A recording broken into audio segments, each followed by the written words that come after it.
So the Philadelphia Eagles finally lost a game. They're 10-2, and some of the fans are flipping the entire season on its head. But is it time to hit the panic button just yet? We'll talk about all of that and more.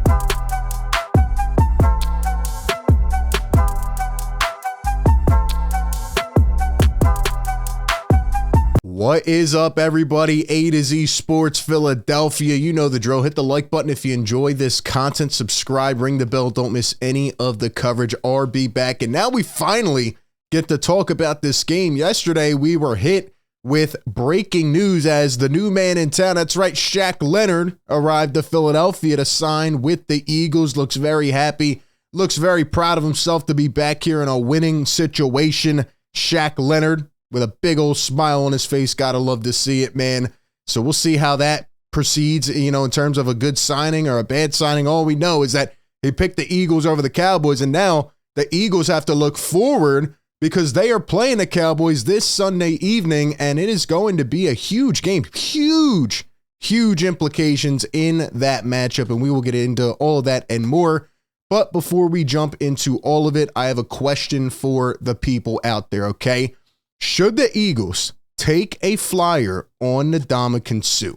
Should they go out and sign Ndamukong Suh? Okay, this report here on Twitter from ML Football says five-time Pro Bowler Ndamukong Suh is expected to sign with a contender soon. The Eagles are viewed as the most likely destination for the 36-year-old, a front office source said. So, question of the day, should the Eagles take a flyer once again on Ndamukong Suh? Give me your thoughts down below. And before we jump into all of it, a shout out to our sponsor of today's video, BetMGM. Enjoy all your favorite sports like never before at BetMGM. Sign up with the code ATOZPA and get up to $1,000 back in bonus bets if you don't win your first bet. When you register with BetMGM, you'll get instant access to a variety of parlay selection features, live betting options, player props, and daily boosted odds specials. And with BetMGM at your fingertips, every play and every game matter more than ever. Find out why BetMGM is the king of sportsbooks. Sign up today with the bonus code ATOZPA and get up to $1,000 back in bonus bets if you don't win your first bet.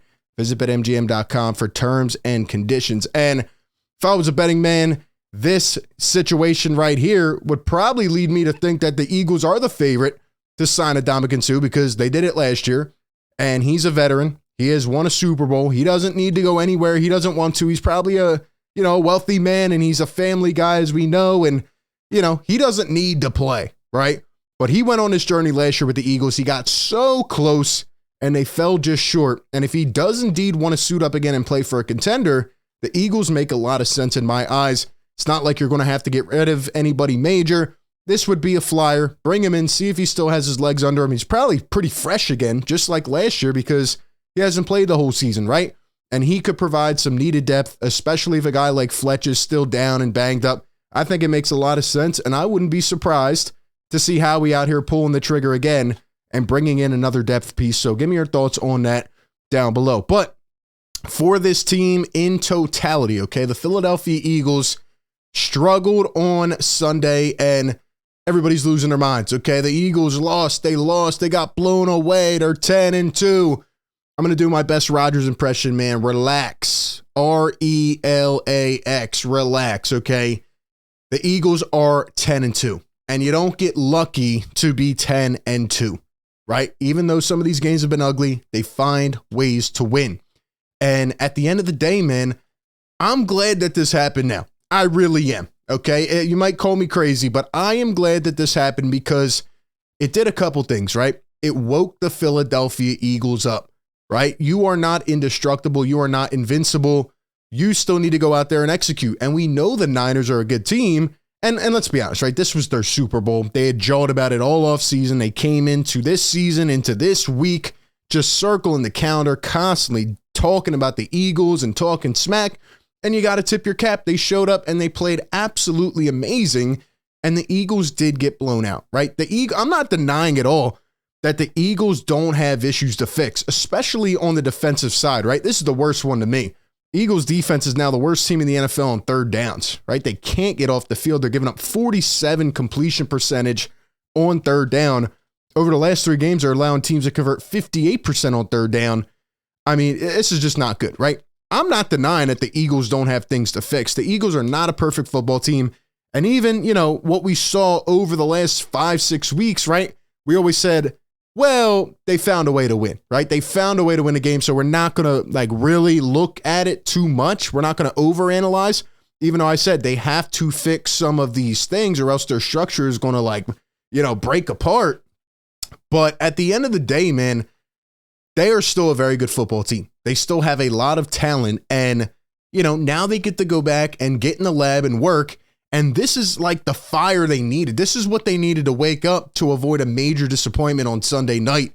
And, the Niners, they won the battle, but I really think this will help the Eagles win the war, right? If the Eagles win in February or they win in late January against the Niners to go back to the Super Bowl, is anybody going to care what happened last week? I won't.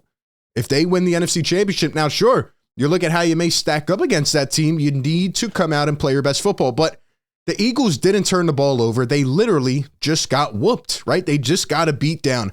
And I don't see another game this year, really in any game, where a team's going to give up 6 straight touchdowns on 6 straight possessions. Like, that just does not happen. It was the Niners' day, and it woke this team up. And now they better come out with their tails on fire going into Dallas, so that way they can whoop this team and keep that comfortable lead, right? Because it's a race right now. Eagles are still that guy that's in the lead, but you see the other competitors, they're catching up. They're catching up. And now you're only 1 game ahead. And you look at the rest of the season. I mean, some of these teams, right? Like, you have to take it 1 game at a time, right? The season is not over. The Eagles are a very good team. They have a MVP-like quarterback, and I expect them to bounce back. I do. Really, my main concern is on the defensive side, right? Can Sean Desai find out how to stop these teams on 3rd down and stop them from extending these long drives and going down and having a huge deficit at halftime every game? That's my thing. But as Jeff Seversky says here on Twitter, Eagles were 10-2 in 2017. They were also 10-2 last year, by the way. They had a rough 14-point loss to the Seahawks. That was their worst of the season. They ended up winning the Super Bowl. 2 different situations, but 1 game in the regular season does not define an entire season. And just to see some of the crazy overreaction, like, oh, the Eagles got exposed and they're the worst 10-2 team. Like, that's just ridiculous. That is ridiculous. Okay, let's look at the schedules for some of these remaining teams, because now this game is pivoted to the biggest of the year, right? You're playing Dallas. You are up by a game. You need to win this game. Before it was like, it's going to be tough. It's still going to be very brutal in Dallas, which you usually split, right? And the Eagles already won the first game, but you have to win this game. You need to beat Dallas and Seattle. You do that, most likely the number 1 seed is wrapped up, because then you have the Giants and the Cardinals. Now, if you get to the end of the season and the Eagles are losing or struggling against the Cardinals and the Giants, then yeah, it is time to hit the panic button. You should be concerned. You should sound off the alerts, the sirens. But right now, man, the Eagles just played a really good team, and nobody expected the Eagles to go undefeated in the gauntlet, right? But they only have 1 loss so far, and they played a really good team who is clicking on all cylinders. They backed up their smack talk, and now the Eagles will likely have a chance to redeem themselves in the playoffs. I'm much rather have this game happen in the regular season than in the playoffs, right? If the Eagles didn't lose the rest of the season and they get blown away in January, I'm going to be pissed until next season. Anyway, man, the Eagles have the Cowboys, Seahawks, and then a couple with the Giants and Cardinals. Look at the Cowboys schedule, man. I'm actually not that worried about them. They have a tough schedule with the Bills, the Dolphins, the Lions. The Niners are the ones that have, in my opinion, not too bad of a schedule. Ravens, Seahawks, other ones should be winnable. And the Lions I'm not really concerned with. So the Eagles need to find a way to stay in the lead of the race. They need to get the number 1 seed. They need to lock it up. But at the end of the day, I just don't see them playing as bad of a game as they did the other night.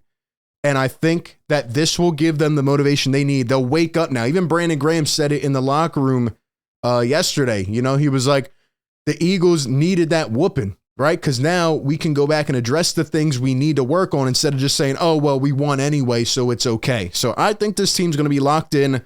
I think they got a reality check. And now they're going out there, and they're still, in my eyes, one of, if not the most talented teams in football. And they're going to go out and dominate on Sunday night and get back on track. That's what I hope to see. That's what I think will happen. Give me your thoughts down below. Do you think it is time to hit the panic button on the Philadelphia Eagles? Again, A lot of things to clean up, a lot of things to correct. Now is your opportunity. Give me your thoughts down below. Appreciate everybody for tuning in. Be sure to like, comment, subscribe. That being said, I'll catch you all on the next one. Peace.